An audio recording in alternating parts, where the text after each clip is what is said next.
Àwọn kan sáká, wọ́n sáká nítorí tèmi. Àwọn kan sáká, wọ́n sáká nítorí tèmi. Ó lè mọ́ wọn títí, wọ́n kọ̀ láti jẹ láti mu. Èmi ò ní sáká, inú Jésù ni màá dúró sí. Lórúkọ Jésù, wọ́n á sákú nítorí tèmi. Àṣẹ ò ní sáká, ó sáká nítorí tèmi. Àwọn aláṣẹ ìjọ yìí ń sáká, wọ́n sáká nítorí tèmi. Ó lè mọ́ wọn títí, wọ́n tún áyàsà sí mi. Èmi ò ní sáká, inú Jésù ni màá dúró sí. Lórúkọ Jésù, wọ́n á sákú nítorí tèmi. Bọ́mọdé pé ekun ò àdàjẹ́, bọ́mọdé kò kété àdàjẹ́, bó bá parọ́ gidigba orógo, ẹni bá nawọ́ ìkà sí wa òrògì oyin. Mo wí o, ẹni bá ti nawọ́ ìkà sí mi òrògì oyin, ẹni bá nawọ́ ìkà sáwọn tó fẹ́ mi òrògì oyin. Mo wá wí pé o, CAC ẹ kú ojú lọ́nà o. Òjò ẹ̀sìn o, òkùnkùn fẹ́rẹ̀ rọ̀ níjọ wa. CAC ẹ kú ojú lọ́nà o. Òjò ẹ̀sìn o, òkùnkùn fẹ́rẹ̀ rọ̀. Àṣẹ òní o, ẹ kú ojú lọ́nà o. Òjò ẹ̀sìn o, òkùnkùn fẹ́rẹ̀ rọ̀. CAC ẹ kú ojú lọ́nà o. Òjò ẹ̀sìn o, òkùnkùn fẹ́rẹ̀ rọ̀. Alájà má jà rẹ̀ so, eléwúrẹ́ méwúrẹ́ rẹ̀ so. Kìnìún ẹ̀yà Júdà, kó má bàa fi wọ́n s'oúnjẹ. Update ìṣẹ̀lẹ̀ tó ń ṣẹlẹ̀ sí mi lọ́wọ́ ni mo mú wá fún àwọn ẹ̀yin àyànfẹ́ àti ọmọ Ọlọ́run àti fans mi. Number one, ẹ jẹ́ kí èmi àtẹ̀yin ká máa dúpẹ́ lọ́wọ́ Ọlọ́run fún gbogbo ẹ̀yin ọmọ Ọlọ́run. Wọ́n ti ṣe tó jẹlé sí mi lórí òkè Ẹ̀fọ̀n ní ọdún mẹ́fà ju ọdún márùn-ún sẹ́yìn. Látọdún mẹ́fà tí wọ́n ti dìde ogun sí mi nítorí mo jẹ́ iṣẹ́ Olúwa fún wa, ó ti yẹ kí wọ́n borí mi. Ọpẹ́ tí a dún ni pé ká ní Ọlọ́run ò sí lẹ́yìn mi, wọ́n á ti borí. That is ọpẹ́ àkọ́kọ́. Ọpẹ́ èkejì ni pé àwọn gbogbo ohun ìjà tí wọ́n ní náà ni wọ́n ti lò yìí. Bóyá wọ́n ní assassin, wọ́n ní DSS, wọ́n ní ọlọ́pàá, wọ́n ní legal action, gbogbo ohun ìjà táwọn ní ni wọ́n ti lò yìí. Pẹ̀lú gbogbo ìjà táwọn ní yìí, gbogbo ẹ̀ ni wọ́n ń bá ìjákulẹ̀ pàdé. That is why tí wọ́n fi wá gba hòtẹ́ẹ̀lì tán fi jókòó síwájú ṣọ́ọ̀ṣì pé ìjọkọjọ́ tó bá wù wọ́n, wọ́n á rí mi mú. That is, Bíbélì wípé bí ìmọ̀ náà bá jẹ́ ti ara yóò di asán. But tó bá jẹ́ ti Ọlọ́run, ẹni tí ẹ̀ ń lépa tó bá jẹ́ tọ́lọ́run ni ní lè ṣe. So ìyẹn ni ọpẹ́ ìkejì tí mo fẹ́ kí ẹ̀yin gbogbo France mi kẹ́ máa dú. Ọpẹ́ ẹ̀kẹta, ìmọ̀ràn ẹ̀kẹta tí mo fẹ́ sọ fún wa ni pé ẹ má jà àtáàkì wọn. Ẹ má jà kí n fi ayé bá ayé jà. Ẹ má fi ayé bá wọn jà. Gbogbo wa ẹ máa gbàdúrà fún mi níbikíbi tí ẹ bá wà. Ìkan nínú tí bàbá Ẹ̀skáyà ogún tí mo jẹ lọ́wọ́ ẹ̀ ni pé wíwá Ọlọ́run káàkiri inú igbó. Mo tó wà nínú igbó yẹn fún wa. Ọlọ́run lèmi yóò máa wá. So ẹ má attack wọn. No matter the comment, tá bá lè comment, ẹ fi wọ́n lẹ̀. Iṣẹ́ ìránṣẹ́ táwọn gbà nìyẹn. Ẹnikẹ́ni tó bá ti gbóòótọ́ lọ́wọ́, ó máa expect persecution, tìjọ, tìlú, torogbowo àti bẹ́ẹ̀ bẹ́ẹ̀. Àkókò ìjì, iṣẹ́ Olúwa àtòhun Olúwa nìyẹn. Àwọn tó ṣáájú mi náà wọ́n là kọjá. So ìyẹn fún tàwọn tí ó fẹ́ mi. ẹ má attack ẹnì kankan, ẹ fi wọ́n lẹ̀, Olúwa yóò wà. Tí ẹ má fi ibi san ibi, so ẹ jẹ́ ká fi rere ṣẹ́gun búburú wọn. Ìyẹn ìkíní. Ní ìtẹ̀síwájú, mo tún sọ eléyìí fún àwọn ọmọ Ọlọ́run wípé ibi tí a bá dé, mo wà lálàáfíà. Àwọn ọmọ mi wọ́n dẹ̀ ti, àwọn ọmọ Ọlọ́run ti kó wọn escape. So the only thing tá ní lọ́dọ̀ ni pé ẹ máa gbàdúrà fún wa, kí ẹ dẹ̀ máa fi ẹ̀mí kẹ́ máa fẹ̀mí bá wa lọ. A máa mọ déètì wa, wọ́n sì wà níbẹ̀ o, wọ́n gbága jókòó síbẹ̀. So ní táwọn fẹ́ nìyẹn. Eléyìí nípa ti àwọn ìjọ. For now, ẹ jẹ́ kí gbogbo ọmọ ìjọ kí wọ́n rí mẹ́sẹ̀gì yìí, kẹ́ forward ẹ̀. A ti shut down church for now. Ẹ má lọ sí program, ẹ má lọ ṣọ́ọ̀ṣì, olúkúlùkù lọ máa gbàdúrà nínú ilé rẹ̀. Ilẹ̀kùn ìjọ ni wọ́n tì, kì í ṣe ilẹ̀kùn ọ̀nà ìrìnàjò wa síjọba ọ̀run. Ẹ jẹ́ kí wọ́n ilẹ̀kùn ṣọ́ọ̀ṣì ni wọ́n tì. Ẹ jẹ́ ká fi wọ́n sílẹ̀ kí wọ́n tilẹ̀kùn ṣọ́ọ̀ṣì, kí àwa wọ́n tilẹ̀kùn ọ̀run àdúrà máa wa, wọ́n dẹ̀ tilẹ̀kùn ìjọba ọ̀run máa wa. So iṣẹ́ tí wọ́n lè ṣe ni wọ́n gbà yẹn. Èyí tí wọ́n dẹ̀ fi ń sọ fún wa kí gbogbo tí wọ́n ṣe yìí fún gbogbo àgbáyé ni pé àwọn ọlọ́lọ́run táwọn lè pè sójú iṣẹ́. Èyí táwa ń pè yìí, àwọn ò ní. Àṣírí wọn lọ́lọ́run fi tú fún ayé pé wọn ò lọ́lọ́run mọ́. Bí ìgbà Mósè àti Kórà Dótánì, bí ìgbà Dáfíd pẹ̀lú Áítófélì, bí ìgbà ọba Ẹ̀sìkáyà pẹ̀lú Sìnàkérúbù, bí ìgbà Ámánì àti Módékáì, bí ìgbà Èlíjà àtàwọn wòlíì Báálì, bí ìgbà Èláíṣà àti àwọn wòlíì Èlíṣà gòkè wá parí. Wọn ò ní ọlọ́run tí wọ́n lè operate ni. Tí wọ́n wà lọ́wọ́ àṣẹ Ọọ̀ni àti gbogbo àwọn tó ń ṣe tí wọ́n ní dání, ìtàn gbé dání náà fi hàn ayé. They have no God. If they have God and they are calling themselves anointed person, let them call God as I'm calling my God. Ẹ wá wo àṣírí wọn. Bó bá ti kún 20 ìṣẹ́jú kí wọ́n dé ṣọ́ọ̀ṣì, òmùfọ̀ọ̀run olófòófó ọba ọ̀run á ti sọ pé Násírì ẹ kó náà gbà yìí o, ewu kan ń bọ̀. And then I will vacate there. Á dẹ̀ sọ fún wọn pé tí ẹ ṣe ẹni tó ń fọ̀nà hàn mí ó jù wọ́n lọ. Ẹni tí ń gbénú mi ju ayé lọ. Ẹni tí ń gbénú mi ju ayé lọ. Ó ju ayé lọ. Ó ju ayé lọ. Ẹni tí ń gbénú mi ju ayé lọ. Mo jù wọ́n lọ gbogbo ọ̀nà. Kí wọ́n ìyẹn fún ti àwọn ìrírí tó ń lọ lọ́wọ́. Thank you kí ẹ ti fi ṣọ́ọ̀ṣì lẹ̀.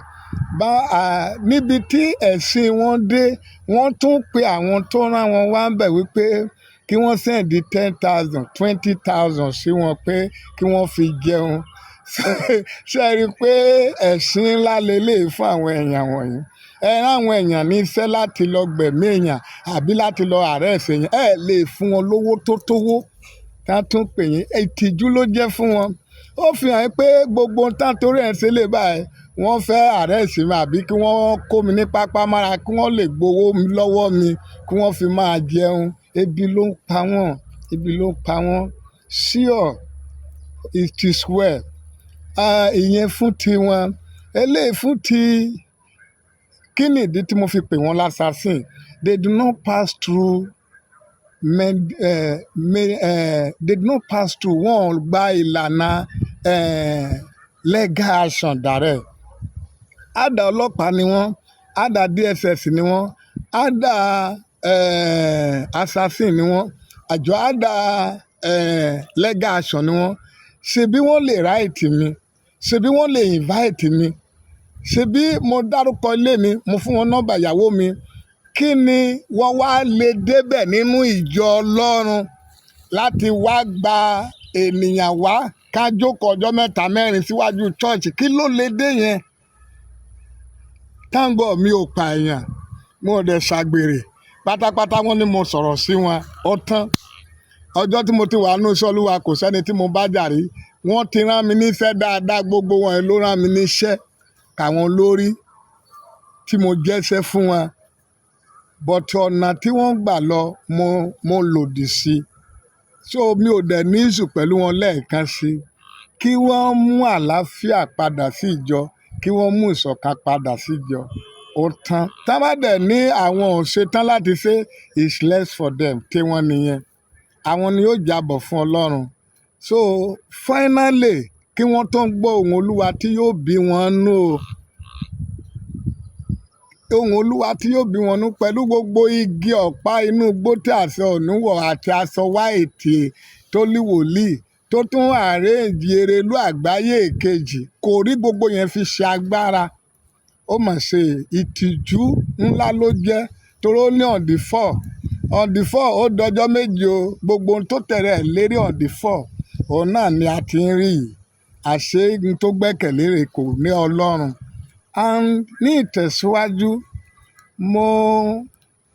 tó jẹ́ kí ọ̀rọ̀ yóò dùn mí jù tí bàbá Hesekiah tí aṣọ òní gbé sínú ẹ̀ òun ló dùn mí jù because di àárọ̀ yìí mi ò gbàgbọ́ pé bàbá Hesekiah lè ṣe mí, ó lè rán ọlọ́pàá àbí kinní.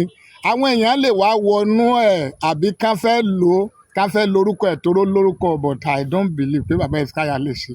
Mi ò gbàgbọ́ pé bàbá Hesekiah lè ṣe rárá. Bàbá Hesekiah ò lè ṣe. Ìdí tí mi ò dẹ̀ fi gbàgbọ́ ni pé ní ọdún kẹta sẹ́yìn ọdún kẹrin nígbà tọ́rọ̀ le ní tí ò jẹ́ kí n sọ̀rọ̀ sí wọn mọ́ láti ìgbà kan wá nìyẹn. Bàbá Hesekiah pè mí, mo wà ní Ìbàdàn ní airport road, ìgbà ni mò ń gbé airport road ní Ìbàdàn. Bàbá Hesekiah pè mí láago 8 ìrọ̀lẹ́. Bó ṣe pè mí tán ó cut, mo wá pè padà. Mo ní mo rí miss call yín. Ó ní òun sọ́ọ̀rì pé message tí mo send sáwọn lòun listen sí. A lè la bi léèrè lòun listen sí pé bí tóun ti ń listen sí message yẹn ló ń ṣe mistake láti dial nọ́mbà mi. Bó ṣe sọ tán ó ní ìyàwó òun kọ́, mo ní wọ́n wà yẹn ìyàwó mi. Ó ní àwọn ọmọ òun kọ́, mo ní àlàáfíà ní àwọn ọmọ mi. Ó dẹ̀ gbàdúrà fún wọn, ó dẹ̀ kọ́ fún wọn. Mo tún wá pé padà pé kò tí ì gbàdúrà fẹ́mi náà ló bá gbàdúrà fún mi ló bá kọ̀. Ìdí tí mo fi ń sọ pé mi ò rò pé bàbá Hesekiah lè rán àwọn èèyàn ní irú iṣẹ́ bẹ́ẹ̀. Mi ò rò pé ó lọ́wọ́ sí. Àwọn èèyàn kan ló kóra wọn jọ. Wọ́n dẹ̀ fi disgrace ara wọn ni kì í ṣe bàbá Hesekiah torí wọ́n fi ń sọ pé bóyá bàbá Hesekiah ọlọ́lọ́run tó lè jà fún àti pé torí ìgbà táwọn gangan ọlọ́lọ́run tó lè jà fún wọn ni. So it is well nípa yẹn. Kí CAC ó wá gbọ́ ohun tí mo fẹ́ sọ yìí o. Eléyìí tún máa dá họ̀họ̀ sílẹ̀ o. Ní ọdún 5 sẹ́yìn Olúwa sọ fún mi pé bí CAC ò bá dá ìṣọ̀kan padà sínú ìjọ àtàlàáfíà, ìjọba tí wọ́n ń lọ lọ́wọ́ yìí wọ́n á máa ṣẹ̀sín, wọ́n á dẹ̀ máa ṣọ̀fọ̀. Olúwa ní kí n fi eléyìí kún fún wọn. Ọ̀rọ̀ wọn dàbí ọ̀rọ̀ Jeremiah 20 verses 1-6.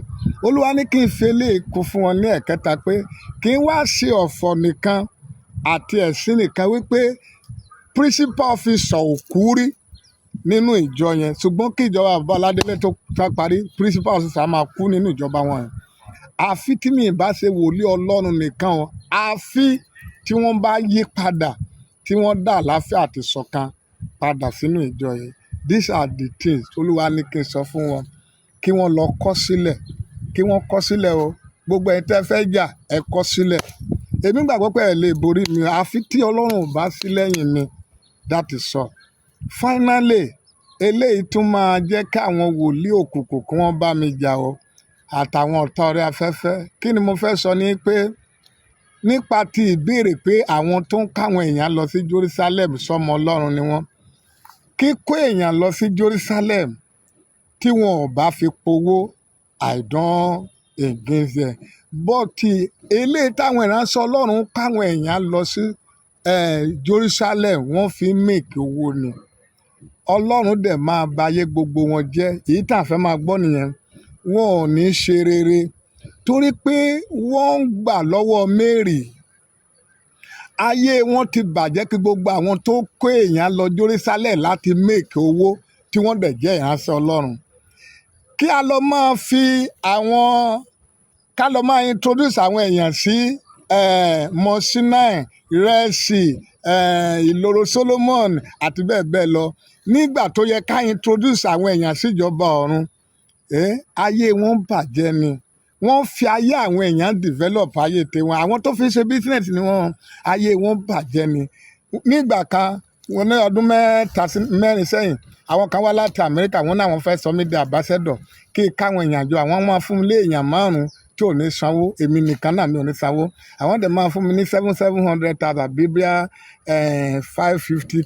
550,000 pé tó máa jẹ́ èrè tèmi tí mo bá ti mobilize èèyàn bíi 50 àbí 100 àbí iye èèyàn tí mo bá mo dẹ̀ sọ fún wọn pé ìpè mi láti introduce ayérayé sáwọn èèyàn ni kì í ṣe láti introduce Israel sáwọn èèyàn so àwọn tó fi ń ṣòwò nínú tán fi ń powó nínú ìjọ ní ìránṣẹ́ Ọlọ́run ayé wọn bàjẹ́ ni wọ́n ti kú nígbà tá wà láàyè ní tá a fẹ́ máa gbọ́ àwọn tí wọ́n dẹ̀ ń tà wọ́n I'm sorry to say wọn ò mọ̀ ọ́ tọ́ ni mo rẹ́ni tó lọ sí Jerusalem wá oṣù tó lọ sí Jerusalem dé tí àwọn ìránṣẹ́ Ọlọ́run gbowó ẹ̀ bíi 2.something million oṣù yẹn ló kú kí ló dé tí Jerusalem tá a mú lọ tí ò ṣe ìfẹ̀mí ẹ̀ so generation yìí kò sẹ́ni tó mọ̀ ọ́ tọ́ mọ́ ìgbà tá àdẹ̀ tí mọ̀ ọ́ tọ́ it is well with them ohun tí mo fẹ́ sọ nìyẹn lẹ́ẹ̀kan sí aṣọ ní pẹ̀lú àwọn gúrùpù ẹ tún lọ múra sí àti gbogbo ẹ̀ tí ẹ̀ ń lépa mi ẹ lọ múra tí láàrin èmi àtẹ̀yìn ní bá jẹ́ ti Ọlọ́run bó bá dẹ̀ jẹ́ pé tí ẹ ń ṣe ni pé ẹ fẹ́ rí i pé ẹ fẹ́ mú mi kí ẹ lè wá lọ capture mi ẹ fẹ́ gbé mi lọ sí Àbújá kankan kí ẹ lè wá sọ pé kí n sọ pé kì í sọ Ọlọ́run ló rán mi bó bá jẹ́ ìyẹn ní target yín ayé yín bàjẹ́ ni orí yín ò pé ẹ ṣì wèrè torí ọ̀pọ̀lọpọ̀ ohun tí ẹ béèrè mo ti ṣe nínú newspaper mo ti ṣe nínú media mo ti ṣe ní every platform orí yín burú ni ẹ ṣì wèrè ni ẹ mọ tí ẹ ṣe ayé yín bàjẹ́ ni bíbélì wí pé wọ́n máa ti ibì kan dé wọ́n máa ti orílẹ̀-èdè kan dé orílẹ̀-èdè mi òun ò ní jẹ́ kẹ́nìkan kan ṣe wọ́n ní ìwọ̀sí ó bá ọba wí nítorí wọn ṣé ẹ̀yin lẹ́ni tó lè bá èèyàn wí nítorí yín èpè wà lórí yín Ọlọ́run gbogbo ẹ̀yin ọmọ Ọlọ́run lẹ́ẹ̀kan sí mo fi eléyìí sọ fún yín ẹ máa gbàdúrà sí mi but ayọ̀ àti àlàáfíà ni mo wà but mo ní ìdádúrà yín àwọn ọmọ mi wọ́n dẹ̀ ti escape wọn sí àtìyàwó so táwọn máa jọ kólókóló kan jókòó sínú ilé ẹ̀ kí ẹ dẹ̀ máa gbàdúrà fún mi mo fi eléyìí palẹ̀ ọ̀rọ̀ mi mọ́ aṣọ òní ti kú ní ti ara kì í ṣe nípa tẹ̀ bọ̀ tó ti kú ní ọjọ́ kì í ṣe nípa ti ara bọ̀ tó ti kú nípa ti ẹ̀mí ẹ dẹ̀ lọ kọ́ ilẹ̀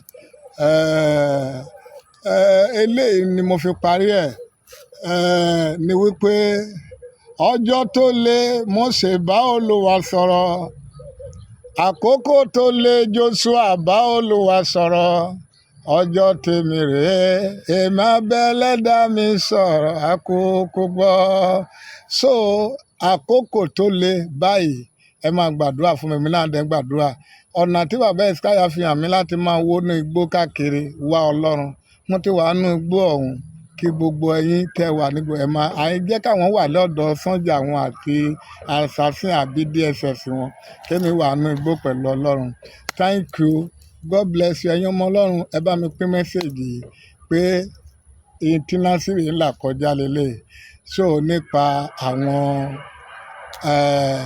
bóyá àwọn aláṣẹ CAC ni o àbọ̀tàṣẹ òní ló jẹ́ kí n sọ pé toró lòun jà fún wọn àwọn nìkan ni mo dẹ̀ bá ní issue gẹ́gẹ́ bí tí mo bá wọn sọ mo gbàdúrà fún gbogbo ẹ̀yin ọmọ Ọlọ́run tí ẹ ń gbàdúrà fún mi ogun orogún òwò kò ní borí wa ogun ìjọ kò ní borí wa ogun ọ̀ràn àpáàdì kò ní borí wa ogun ayé kò ní borí wa àsọtẹ́lẹ̀ ibi torí last year December ni mo rí pé mò ń bá tẹlifíṣàn jà tÓlúwa sọ pé àkókò ogun orí mídíà àtàwọn wòlíì òkùnkùn ni tó àsọtẹ́lẹ̀ Ọlọ́run ni mo gbàgbọ́ pé ó ti ṣẹ bọ́dún ìdẹ̀ tí ń lọ èyí tó kù kọ́dún parí àsọtẹ́lẹ̀ bíbú yẹn torí ìrúbọ tí mo ti ṣe ogun yẹn ò ní borí lágbára Ọlọ́run.